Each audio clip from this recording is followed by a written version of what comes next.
నమస్తే, నేను మీ నాగేష్.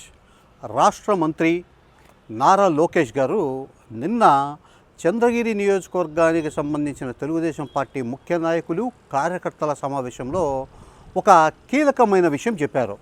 అంటే త్వరలోనే వైఎస్ఆర్ కాంగ్రెస్ పార్టీకి చెందిన ముఖ్య నాయకులు కొందరు ఇసుక మద్యం కుంభకోణాల కేసులకు సంబంధించిన కేసులో జైలుకు వెళ్ళబోతున్నారు అని ఆయన చెప్పినట్లు ఈరోజు మీడియాలో, అంటే ప్రధానమైన మీడియాలో ఒక వార్తా విషయం చాలా చిన్నగా ప్రచురితమైంది. అంటే నారా లోకేష్ గారు చెప్పిన ఈ విషయాన్ని సాదాసీదాగా తీసుకోవాల్సిన అవసరం లేదు. దీని వెనుక ఏదో గూడు పుటాని జరుగుతోంది. వైఎస్ఆర్ కాంగ్రెస్ పార్టీకి సంబంధించిన ముఖ్య నాయకులు, అంటే ఇప్పుడు రాష్ట్రంలో కూటమి ప్రభుత్వం ఏర్పడి 7 నెలల కాలం దాటిపోయింది. ఈ 7 నెలల కాలం తర్వాత వైఎస్ఆర్ కాంగ్రెస్ పార్టీ అధ్యక్షుడు వైఎస్ జగన్మోహన్ రెడ్డి త్వరలోనే ప్రజల్లోకి రాబోతున్నాడు. ఎన్నికల సమయంలో చంద్రబాబు నాయుడు గారు, పవన్ కళ్యాణ్ గారు ఇచ్చిన హామీల అమలుకు సంబంధించి ప్రభుత్వం ఎలా వైఫల్యం చెందింది, వైఎస్ఆర్ కాంగ్రెస్ పార్టీ సానుభూతి పరుల మీద ఎలా కేసులు పెట్టి వాళ్ళని అక్రమ కేసులు పెట్టి జైళ్ల పాలు చేస్తున్నారు, హామీల అమల్లో ప్రభుత్వం వైఫల్యం కావడం వల్ల ప్రజలు ఏ రకమైన ఇబ్బందులు పడుతున్నారు, లోకల్గా ప్రజా సమస్యలకు సంబంధించి ప్రజలు ఏమనుకుంటున్నారు అనే విషయాలను జగన్మోహన్ రెడ్డి గారు ఖచ్చితంగా హైలైట్ చేస్తారు. తమ ప్రభుత్వ హయాంలో జరిగిన మేళ్లను ప్రజలకు వివరించి ఈ ప్రభుత్వంలో జరుగుతున్న, అంటే హామీల అమలుకు సంబంధించి జరుగుతున్న అంటే నిర్లక్ష్యాన్ని ఖచ్చితంగా ఎత్తి చూపించే ప్రయత్నం చేస్తారు. దీంతో ప్రభుత్వానికి కాస్త ఇరుకున పడే పరిస్థితి వచ్చే అవకాశం ఉందని చెప్పేసి ప్రభుత్వ పెద్దలు భావిస్తున్నారు. ఈ నేపథ్యంలోనే వైఎస్ఆర్ కాంగ్రెస్ పార్టీకి సంబంధించిన ముఖ్య నేతల మీద కేసులు, అంటే అక్రమ కేసులు బనాయించి వాళ్ళను జైళ్ళ పాలు చేస్తే, పెద్ద నాయకులనే జైల్లోకి పంపించారు కాబట్టి గ్రౌండ్ లెవెల్లో ఉండే చిన్న చిన్న నాయకులు, అంటే మండల స్థాయి నాయకులు, గ్రామ స్థాయి నాయకులు పార్టీ కార్యక్రమాల్లో యాక్టివ్గా పాల్గొనకుండా పోయే ఒక వాతావరణం ఏర్పాటు చేయవచ్చని కూటమి ప్రభుత్వ పెద్ద నేతలు, ఆ తర్వాత తెలుగుదేశం పార్టీ ముఖ్య నాయకులు భావిస్తున్నట్లుగా మనకు తెలుస్తోంది. ఇప్పుడు ముఖ్యంగా నారా లోకేష్ గారు ప్రస్తావించిన ఇసుక ప్లస్ లిక్కర్ వ్యవహారాలకు సంబంధించిన 2 కేసులను ఇప్పుడు మనం చర్చించుకుందాం. గనుల వెంకట్రెడ్డి, అంటే ఈయన వైఎస్ఆర్ కాంగ్రెస్ పార్టీ ప్రభుత్వ హయాంలో ఏపీ మైనింగ్ డెవలప్మెంట్ కార్పొరేషన్ ఎండీగా వ్యవహరించారు.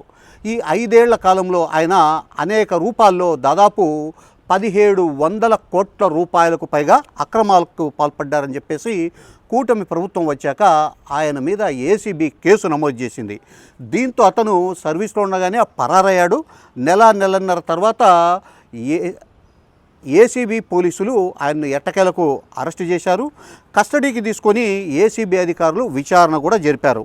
ఈ విచారణ సందర్భంగా పోలీసు అధికారులు వెంకటరెడ్డితో బలవంతంగా మాజీ మంత్రి పెద్దిరెడ్డి రామచంద్రారెడ్డి గారు పేరు చెప్పించారని, ఆ తరువాతే గనుల వెంకట్రెడ్డికి బెయిల్ మంజూరు చేయించడానికి ఏసీబీ కూడా పరోక్షంగా సహకరించిందనే ప్రచారం చాలా గట్టిగా జరుగుతోంది. సో వెంకట్రెడ్డి స్టేట్మెంట్లో కూడా, అంటే ఏసీబీ అధికారులకు ఇచ్చిన స్టేట్మెంట్లో కూడా తాను అప్పటి మంత్రి పెద్దిరెడ్డి రామచంద్రారెడ్డి ఒత్తిడితో ఆయన చెబితేనే ఈ పనులను చేశానని చెప్పారని ఏసీబీ అధికారులు రాసుకున్న రాతల ఆధారంగా పెద్దిరెడ్డి రామచంద్రారెడ్డికి ఉచ్చు బిగించాలని ప్రస్తుత ప్రభుత్వం భావిస్తున్నట్లు కనపడిస్తూ ఉంది. ఆయన మీద, అంటే పెద్దిరెడ్డి రామచంద్రారెడ్డి మీద అక్రమ కేసు బనాయించి జైలుకు పంపాలనే కుట్రలు ప్రభుత్వ స్థాయిలో జరుగుతున్నట్లు టీడీపీ వర్గాల్లోనే పెద్ద ఎత్తున ప్రచారం జరుగుతోంది. సో ఇక లిక్కర్ కేసుకు వద్దాం.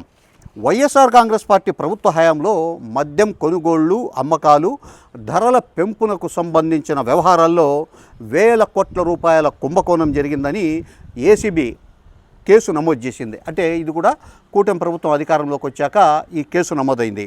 అప్పట్లో బేవరేజెస్ కార్పొరేషన్కు ఎండీగా వ్యవహరించిన వాసుదేవరెడ్డిని టార్గెట్గా చేసుకొని ఏసీబీ ప్రాథమికంగా కేసు నమోదు చేసి ఆయన్ను అరెస్ట్ చేసింది. సో ఆయన్ను ఏసీబీ అధికారులు కస్టడీలోకి తీసుకొని విచారణ జరిపిన సందర్భంగా ఏసీబీ అధికారులు పార్లమెంట్ సభ్యులు మిథున్ రెడ్డి, విజయసాయిరెడ్డి ఆదేశాల మేరకే తాను ఈ పనులన్నీ చేశానని వాసుదేవరెడ్డి ద్వారా బలవంతంగా చెప్పించినట్లు ప్రచారం పెద్ద ఎత్తున జరుగుతోంది. ఏపీకి చెందిన ఒక మాజీ డీజీపీ, అలాగే ఒక మాజీ ఐజీ మరికొందరు పోలీస్ అధికారులు, ఇంకొంతమంది తెలుగుదేశం పార్టీకి సానుభూతి పరులుగా ఉన్న లాయర్లు హైదరాబాద్లోని ఒక ఫామ్ హౌస్లో వాసుదేవరెడ్డి గారిని 3 రోజుల పాటు నిర్బంధించి విజయసాయిరెడ్డి గారి మీద, పెద్దిరెడ్డి మిథున్ రెడ్డి గారి మీద ఈ కేసుకు సంబంధించి వాళ్ళు చెబితేనే నేను ఈ అక్రమాలన్నీ చేశానని తీవ్రంగా బెదిరించారని చెప్పి, ఆ తర్వాతే వాసుదేవరెడ్డికి బెయిల్ మంజూరు కావడానికి ప్రభుత్వము, ఏసీబీ అధికారులు కూడా పరోక్షంగా సహకరించారని పెద్ద ఎత్తున ఆరోపణలు వెల్లువెత్తాయి.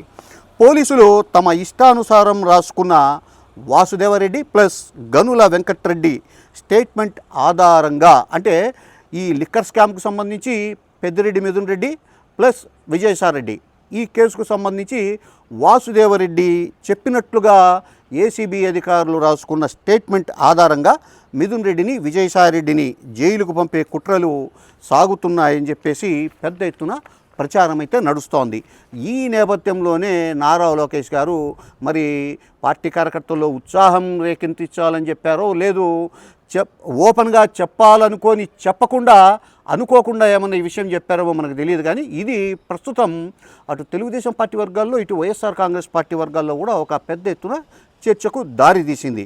అయితే ఏసీబీ విచారణలో గనుల వెంకటరెడ్డి కానీ, వాసుదేవరెడ్డి కానీ చెప్పినట్లుగా రాసి ఉన్నట్లు ప్రచారం జరుగుతున్న విషయాలు, పేర్లు, వారిద్దరూ కూడా జడ్జి ఎదుట సెక్షన్ 164 ప్రకారం ఇచ్చే స్టేట్మెంట్లో ఈ పేర్లన్నీ కూడా చెబితేనే కేసు నిలబడుతుందని చెప్పి న్యాయవర్గాలు చాలా గట్టిగా చెబుతున్నాయి. అంటే పోలీసులు రకరకాలు ఇప్పుడు విచారణ సందర్భంగా ఎవరైతే విచారణకు లోనైనారో, ఎవరినైతే విచారిస్తున్నారో వాళ్ళు చెప్పినా చెప్పకపోయినా రకరకాలంటే ప్రభుత్వ పెద్దల ఒత్తిడితో కావచ్చు, వీళ్ళకు సంబంధించి ఇంకా రకరకాల ఒత్తిళ్ల వల్ల కావచ్చు, ఈ కేసుతో సంబంధం లేని వాళ్ళ పేర్లు ఎవరైతే స్టేట్మెంట్ ఇచ్చారో వాళ్ళు చెప్పినట్లుగా రాసుకోవచ్చు. బట్ ఎవరైతే స్టేట్మెంట్ ఇచ్చినట్లుగా చెబుతున్నారో వాళ్ళు జడ్జి ఎదుట ఈ విషయాలు చెప్తేనే అవి న్యాయపరంగా ప్రూవ్ అవుతాయి. కానీ పోలీసులు ఏది పడితే అది రాసి ఇదే ఖచ్చితంగా అంటే కనుక కేసులు నిలబడవనే విషయం అందరికీ కూడా తెలుసు. సో ఈ రకంగా చూస్తే పోలీసులు రాసుకున్న స్టేట్మెంట్ల ఆధారంగా కేసులు నమోదు చేసి అరెస్టు చేసినా ఇవి అక్రమ కేసులుగా రుజువు అవుతాయనే అభిప్రాయాలు న్యాయవర్గాలు వ్యక్తం చేస్తున్నాయి. ప్రభుత్వం ఈ కేసులను రాజకీయ కక్ష తీర్చుకోవడానికి ఉపయోగించుకోవడానికి ప్రభుత్వానికి ఉపయోగపడవచ్చే తప్ప ఇవి నిలబడే కేసులు కాదు.